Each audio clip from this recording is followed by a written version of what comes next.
All right. So my first curious question is, when you and Zach started considering to do this, what was that process like? Where you were like, hey, we're coming into the new year.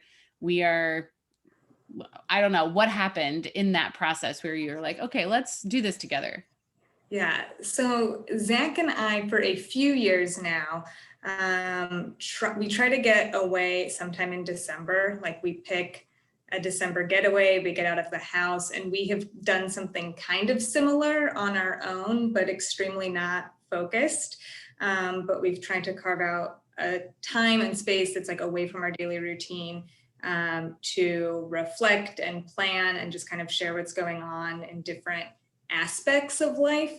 I think the most organized we got with that was kind of like creating our own buckets of things we wanted to talk about ahead of time, and then interspersing it with like, let's go. Basically what we do every time we travel, we're like, we'll eat and hike, and then we'll come back and like For people. Yes. We want to go with you. Yeah. Set some intentions. Once we're all vaccinated. Yeah, vaccine and then hike. Yeah. So like eat and hike and then come back and like, let's have these conversations, and that is kind of our vibe. So for a number of reasons, we didn't quite get to that in December of 2020. So 2020 had all kinds of curveballs. So certainly the pandemic was way up there. And that was also that had set the scene for another very big surprise that we had experienced in May, which was a tree falling on our house. So peak lockdown, we had to get all living creatures out of the home with no notice.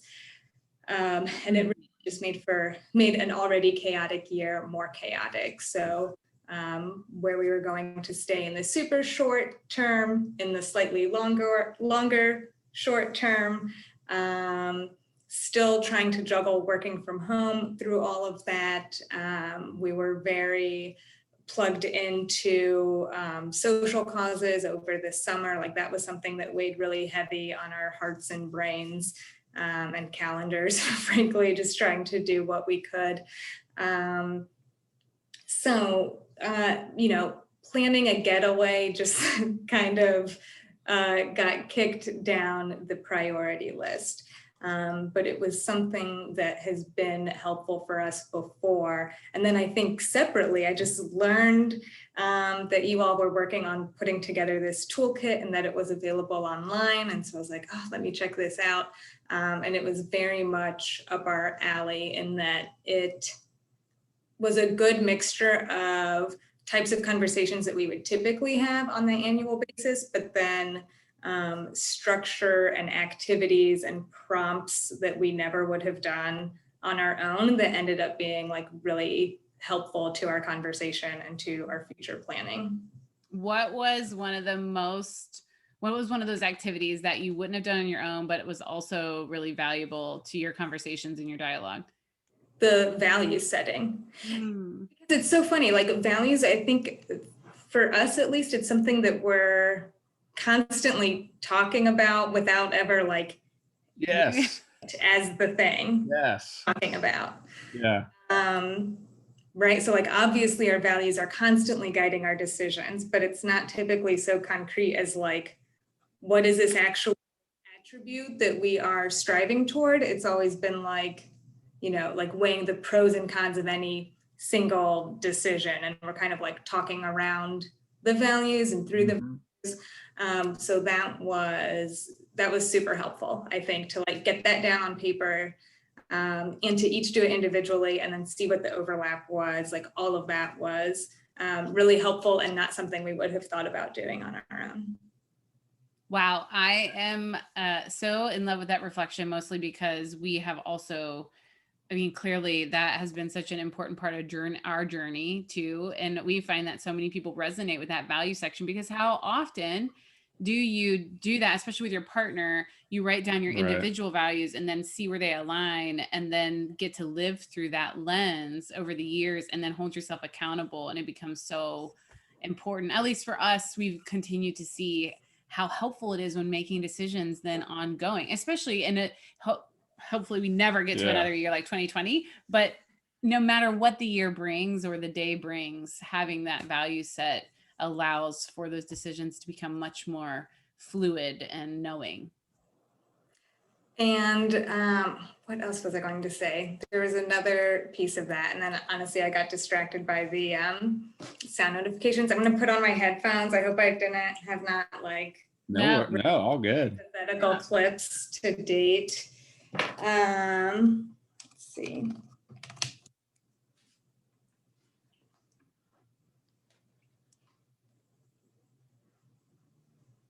All right, y'all can still hear me? Oh yeah, loud and clear. Woo, okay.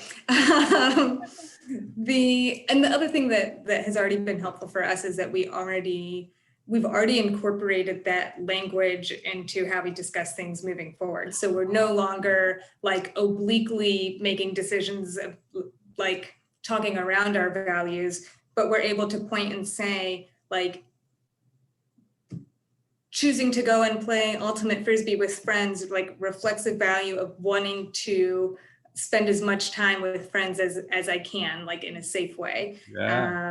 Or I'm trying to think of some of the other examples. I'm like flipping to our values page. Oh yeah, a lot of ours were big and ended up going into our mission statement at the end. But like authenticity was one that came up for us. So, you know, we're able to be more deliberate and articulate in like making decisions that are like driving toward those values. And same with, you know, a big one that came up for me in the context of the last year in particular was this sense of stability and security. And I think that even just by naming it, I think I was initially feeling like some embarrassment or maybe even some shame and like really feeling that need. But then once I named it, I'm like, of course I have that need. Of course that is a value. Like it's an extremely, it's, you know, in that the bottom of the Maslow hierarchy of needs. Like I can't do anything else if I don't feel secure and safe. But I think that by even just by naming it and listing it in the values, it helps elevate it and helps make those other decisions easier. The point you made about the shared language and that now you have shared language even around that need and that value of yours, you know, you can then support it within each other. And so often those things go under the radar without us ever making that apparent to our partners. And so when we actually have that value language, I can say like, oh, I see what's happening here. You're not feeling safe and stable. It's not that you're having a necessarily a problem with me or whatever we're doing, but that this value isn't being fulfilled for you right now. Let's focus on that instead of, you know, whatever else might be bubbling up. And it becomes like a mini accountability measure for your partner too, right? So the other day, even with us, the other day, the other week, you had scheduled a lot of like get-togethers with friends and things like that. And that was completely okay with me to be with kids and hang out at home because like it's a big thing for her to like build community this year. So like for your partner to really support you in that through that knowing and create those accountability spaces. Or for me, the other day, you gave me the feedback. You were like, I think you might benefit from some getting out with, you know, activity with friends and things like that. And I was like, you're right. Like I need to invest in my bucket that I set forth in the beginning of the year. So it works both ways where you like hold space, but then like push for them to take space. Yeah. And I think a couple, like as a partnership and a couple like that makes all the difference in the world, because then there's like that layer of like what would be like ego and resent, you kind of just transcend. You're like, oh, I'm not mad that you're going to get more free time, or I'm not mad that you're going out and doing this. Like I'm supportive of it because I'm knowledgeable of it. And I am behind it with you because you being well and me being well is us being well. And like, that's a huge thing for this process specifically that I think is big for couples, is to be able to do that together. And the fact that we written down. Sorry. Say that again. I was going to say the fact that we have them. The important part is that you have them written down and you can reference them. And what we talked about in our group session, where we talked about how, you know, goals are so important to write down because I don't even remember the percentage likelihood that those things become true, but the same thing is true for values. You live them almost all of the time versus never being in alignment with them because you forget what they were. Yeah. And in context of it being like in a couple or in a partnership, it cuts through all the noise, right? So like what you were saying about, it clarifies or it opens up communication. It also, like, before they can even start, it shuts off the stories that we might tell ourselves in our head. Like, oh, is he doing this because of X? Or like, does he think that I'm just being selfish? It's like, no, we all have a clear understanding that like, this is working toward this like commonly shared value. So beautifully said.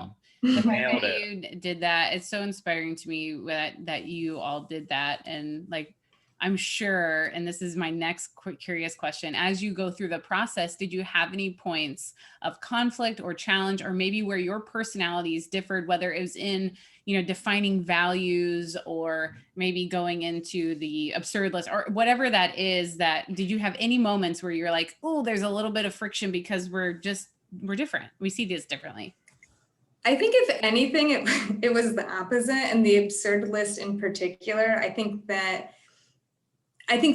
framing it as the absurd list released a lot of, like, I'm typically the one with inhibitions, like with greater inhibitions in the group. Like Zach has been like, we need to do international travel yesterday. And I'm like, but like work is happening and we've got the pets and, like I'm just like immediately go to all the practical reasons. And Zach is immediately like counting how long it's been since our last big trip and is like, what the hell? And so I think I was braced for like his absurd list is going to be all over the place. And mine's going to be like, I hope we find a contractor, just like things that are like going to happen. Yeah. But it ended up, because it was framed that way, being like really liberating. We had more things in common. And it's funny, I think that I dreamed a little bit bigger and that his dreams, and we both were all over the place, but I had more big dreams that I think surprised both of us, and he had more small dreams that also surprised both of us. So I'm trying to think of any points of conflict, but I think it was just, we were like pleasantly surprised that there was not conflict, because we run into that again, like without having the bumper walls of like the framework of this guided conversation. That's where we are coming from our own individual headspaces instead of like agreed upon jumping off point for understanding one another. It's such a beautiful reflection too, because we've found that also when you go through to your point about the guardrails, the framework, the point of it is to take you both from these very big pictures into this kind of aligned, structured conversation. And so then you start to find that you do have naturally more alignment. And that is surprising. And it does feel good. So that when you get down to that bottom, and I don't know if you experience this or not, but when you get down to some of those last parts of like defining the strategic headlines and the action planning, those pieces, we found that we're like, oh, we know so many of what these need to be, even if we don't have the exact words. We know in general what they need to be, because we've done so much work up here in reflection and intention setting and the absurd list, that there's a ton of alignment. Surprisingly so, that if we didn't come to that conversation with a framework, we would just be butting heads, right? If we just came to it after work one day, we would be like, no, right? Yeah. Because we're similar. We have very different personalities. And, he has this big vision, dream, and I'm like, but wait, what if this happens? And what if this happens? And so we can totally relate to that. Yeah. I have a question. I'm going to jump in with a question. Yeah, please. With the process and like where you guys are at now, you mentioned before we started recording some of the things that kind of came to light from going through this. What have you seen become more clear, and what have you seen become a shared goal with you guys, and how is that goal trending since you've done the process? Yeah, well, it's funny. So Zach and I did this together. It ended up taking a little longer than planned, which again, I feel like the way that we ended up executing is kind of a reflection of the entire strategic planning process itself. We planned to do it all in one weekend away, and then that ended up being the weekend that we got a really bad snowstorm. So we actually left our Airbnb a day early, and then in doing that, got like completely sidetracked with other things, and it took us maybe another week or two to actually fully finish. Yeah. But all of that being said, so he and I worked on it together. And then I also got to do a group experience version led by Krista that was a shorter time frame and like way more individuals. And I was curious to see just how that was going to work, but it worked so well. But one of the nudges for that group experience in particular was to just focus on one area.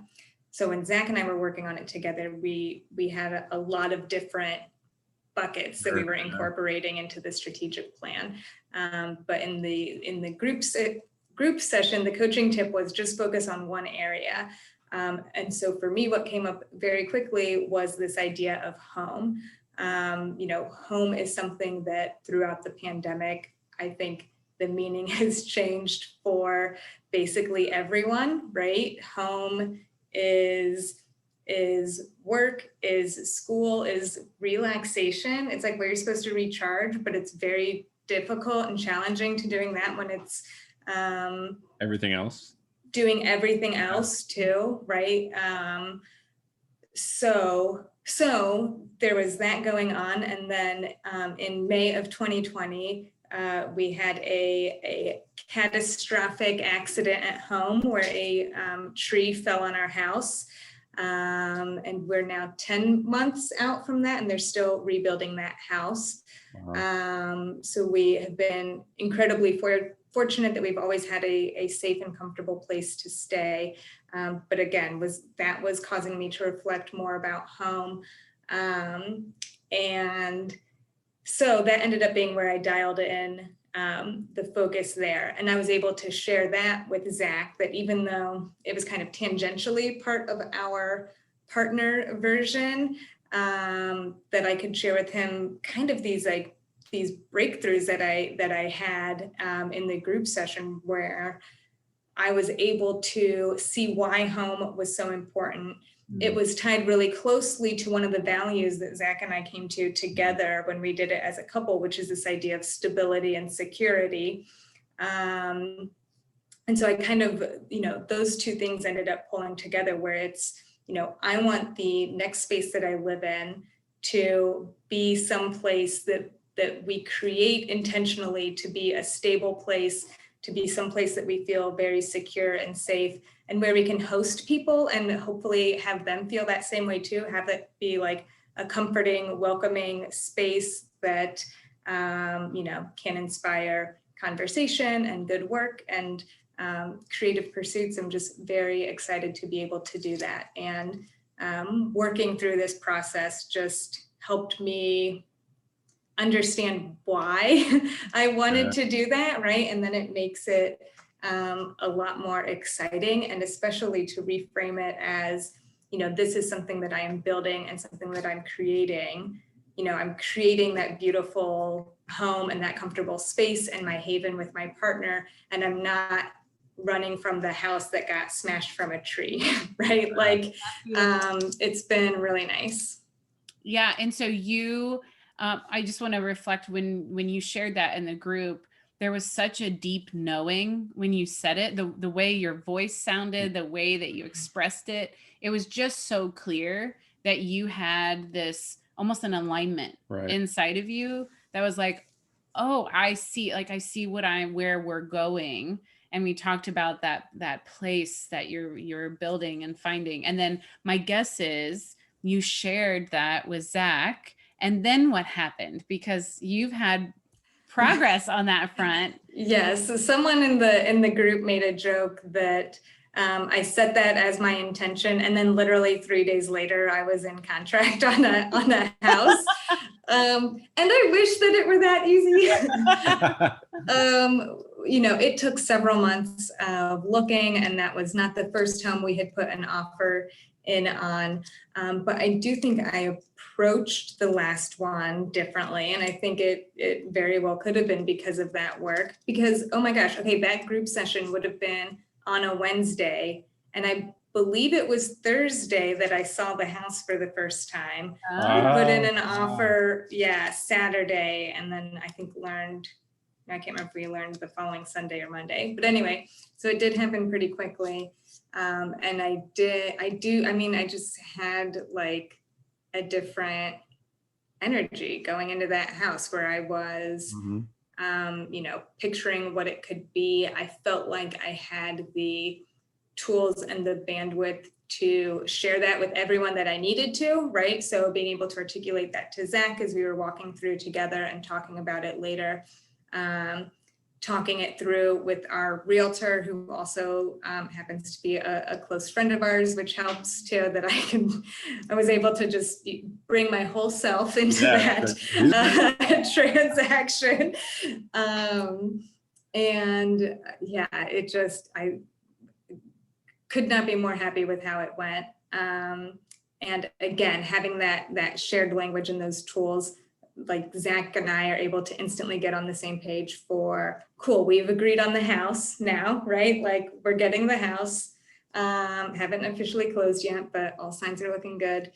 But then talking about like subsequent goals within the house. So trying to figure out, what are we moving in? What are we moving in? Like, how are we going to use different spaces? We've got some remodeling ideas. And again, just being able to tie all of that back to this idea of shared values and our strategic plan for the year, right? Like a lot of the things that we are actively talking about are things that made it into that like final phase of, cool, so what do the next 12 months actually look like? It's a pleasant surprise that the next 12 months are starting as soon as they are with regards to the house specifically, because that was still a big question mark as we were going through the framework. But it's been a very helpful tool. I'm envisioning this story too. Like I'm envisioning you going into this house, and because you had done that work, right? You've been looking at houses, you've been working with Zach, you had these experiences with SPFL together and then independently with the group, that you walked in there and like your clarity was different, right? Because you had this vision for like what it was supposed to be for you. And maybe serendipitously, universally, this house did do that for you. Like your vision of it changed completely because like your mindset had shifted, right? Like you had this like tether to your why, like this, what it was going to be for you. And we just had a conversation about this today, like amidst crazy chaos and exterior pressure and stuff, when you have that thread, you can be like, no, this works, or no, this doesn't. And oh, this works, but I'm going to change this.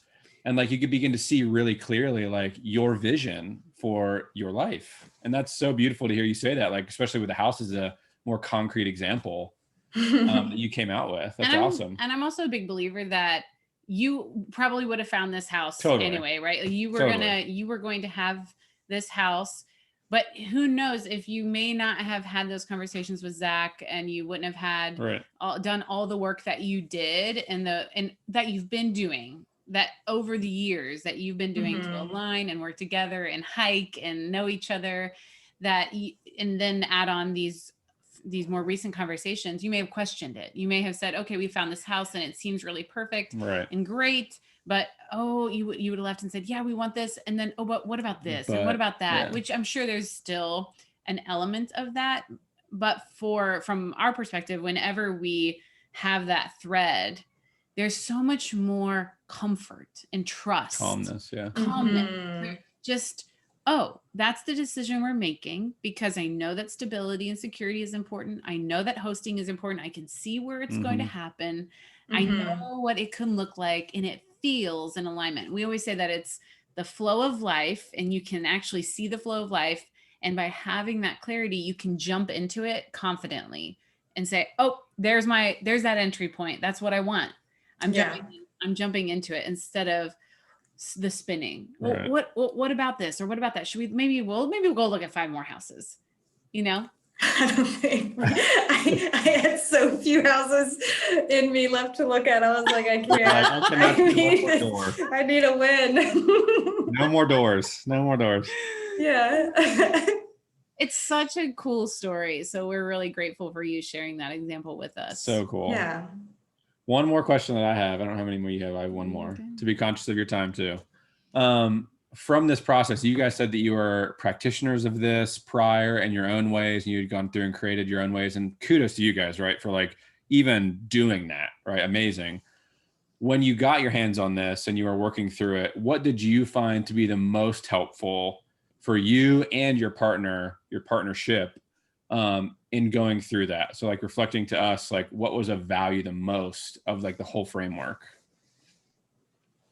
That's like a doozy. And I'm going to do like a very me typical thing right now and start with like a small detail that doesn't answer your question at all. But one of the details that was super helpful for us was the estimated time that each exercise should take, right? So when it was just me and him, just making it up, we were like, I don't know, like right until you feel like you're done. And this helped set expectations that we'd be like, cool, I'll see you in half an hour, you know, like we'll each work on this thing and we'll come back to it. So that was certainly not like the greatest value. That's amazing. It's actually a story. We have a story about this. We have a story. That's why I laughed, because I said, take the time out because no one should have to have these. We shouldn't put those expectations on other people. And Phil said, no, I think it's helpful. And that it works best for the design. For that reason. And so the fact that you brought that up is one, wonderful because it gives us a giggle, and very validating for Phil.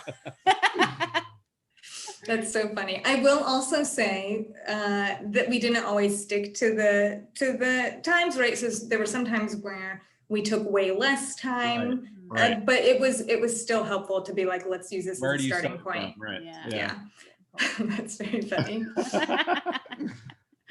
And it's also, you know, given that it ended up being a slightly choppier experience than we had wanted it to be, I think we were looking forward to having all of it tied to this time and space away from home.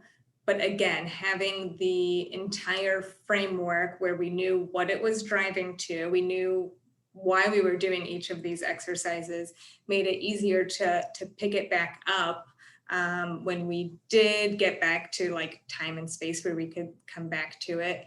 And I think, you know, we ended up, I think somewhere between the value exercise and then the way that we tied that into the overall mission statement was like very powerful for us.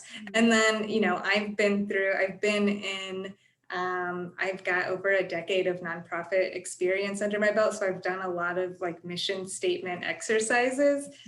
This was my favorite. This one was so nice to be able to like talk through and like land on something that feels like really beautiful and true and helps us, I think, see each other better and like plan for our future better. Like it's again giving us these tools and these guideposts, and it's very cool that this can be our lighthouse, and it's very cool that the framework also exists on its own so that we can revisit it over time. I think it'll be really interesting to see how it shifts over the years or how it doesn't, right? Because I also imagine, you know, that there are some things that came up for us that are probably a reaction of like all of the traumas of the last year. And there are some things that I know to be more fundamentally true to who we always are, no matter what. So I think it's going to be fun to see that over time as well. But again, like very cool to like synthesize all of that together into something that we can continue to revisit. Oh, you went from like thinking you weren't going to answer the question to just melting my face. Like, that was awesome. That was awesome. Francis, cool. Thank you so much. Yeah, you're so welcome. Another thing,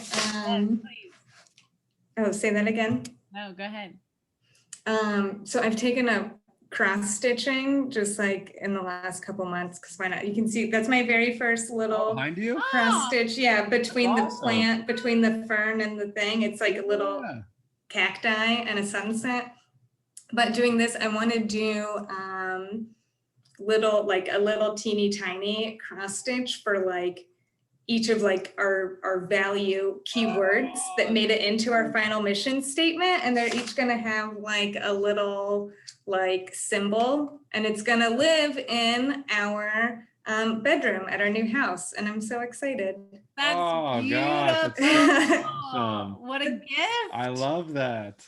We having those Visualized and present and a reminder all the time is just so helpful. We have our intentions and our values up on our computers all the time, because we look at our computers the most, and then in our new home we're also doing art that reflects each of them. So that idea is so cool, and I love that you're hand making it, because it makes it even more meaningful. Yeah.